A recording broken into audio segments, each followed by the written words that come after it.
So if you're a female and fat loss is your primary goal, I'm going to talk about the top 3 things that women can do to lose body fat faster and keep it off long term. Again, losing body fat, getting into a calorie deficit, getting your nutrition on point and doing the right training program, irrespective of gender or goals, is always going to be number 1. However, there's a couple of things that women can look at that can support you more so when fat loss is your primary goal. The number 1 thing is getting your nutrition on point. It doesn't matter what training program you're following, what supplements you're using. If you haven't got the foundation in place of your nutrition and that you're in a calorie deficit, you're probably not going to lose that much weight over the long term. What I would advise, and particularly for females, because you have a different issue with your hormones, normally your body's natural estrogen level is going to be too high, your menstruation cycle, your ovulation periods, all of those things that affect your body's ability to lose body fat, your water retention, so you feel more watery and you feel more swollen, you don't feel as good.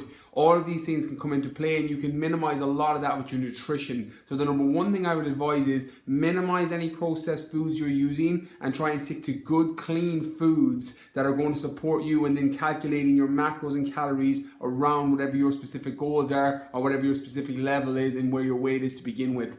So number 1 is getting into a calorie deficit, making sure that you're eating less calories than you're burning out the other side. If you're eating too many calories, you're going to find it very, very difficult to lose weight. It's not completely impossible, depending on different other hormonal and issues that can be going on in the body. But if you get into a calorie deficit, you will start to lose weight. One of the issues that I have with crash diets and fad diets and shake and bar diets is they do get you into a calorie deficit and they cover that area, but then you rebound out the other side because it affects hormones like your ghrelin, your hunger hormones, your things that regulate satiation that tell you you're full, the things that regulate hunger that tell you you're hungry. They get disrupted and down-regulated when you crash diet. So that's where the premise of those crash diets work, is they get you into a massive calorie deficit and you lose weight as a result. You also lose a lot of water and muscle with that. However, just finding out what your maintenance calories is. So if your maintenance calories is 2,000 and you're eating 1,700 every day, in theory you should be able to lose body fat and you should be able to lose weight. If you do it with good clean food, good quality complex carbohydrates, your sweet potato, your brown rice, your basmati rice, your porridge oats,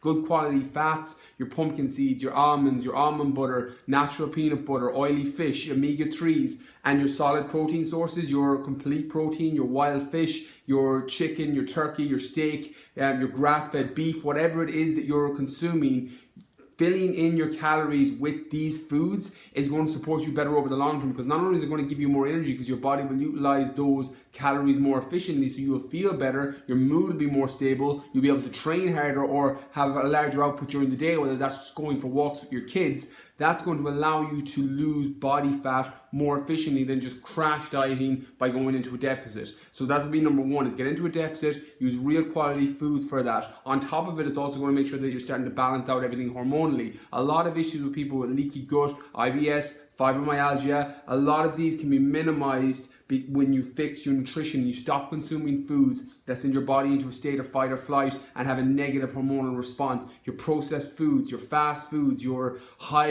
ingredient E additives that are added to most foods and preservatives to make them have a longer shelf life. Minimize those foods, get into a deficit, and then use your real foods to make sure that your energy levels stay better and you're able to utilize your fat as a fuel source so you can get your body fat down faster. Number 2 then is your training program, making sure you're doing something that's getting you into a high intensity state or getting you into a deficit. Some people will use weight training, which is resistance training, which means you burn more calories after you stop working out because your body's trying to repair those workouts because of the increased resistance that you've done. That's why weight training works very efficiently when you're sitting at home watching the Kardashians or watching a movie or reading a book or whatever it is that you're doing at home. You're still burning calories because you're trying to repair from the workout. That's why resistance training works, weight training or body weight resistance. Cardio then burns more calories while you're working out. So when you get your heart rate at 70% or above, which if you calculate 220 minus your age is your maximum heart rate, at 70% of that number, you're going to be in your fat burning zone and you're going to be burning more calories because your heart rate is elevated. You can combine them, and one of my favorite things that I do with people in my top 50 program is a combination where you do the resistance training and then you do the cardio so you get the best of both worlds. Not only do you burn more calories from getting your heart rate elevated, but you burn more calories while you rest because of the fibers you've torn down in the workout. So that's training number 2. It doesn't matter what way you do this, whether it's through body weight, whether it's in the gym, whether it's at home, it's the concept, and then how you apply it is going to be down to your personal preference and lifestyle. And the last thing then is your supplements. using supplements that are going to support the end goal. So if fat loss is your goal, your things like your green tea extract that can elevate your metabolism, the compound ECGC, which is the active compound that elevates metabolism, can make you burn more calories throughout the day. It can actually improve your body's ability to burn calories. L-carnitine tartrate, which can take fat cells from the mitochondria and push it to the front of the queue so that you can use fat as a fuel source. After that, things like DIM, which can balance out your estrogen level, particularly coming into your time of the month. But again, if you're using a contraceptive pill, make sure you talk to your doctor so there's no effect there. And things like probiotics so that your gut health is perfect, so that if your hormones are going out of whack during the month, particularly in that lead up to your time of the month, you're able to make sure everything in your gut bacteria and everything is all balanced, so you at least feel good and you don't feel as bloated and swollen coming into that time of the month.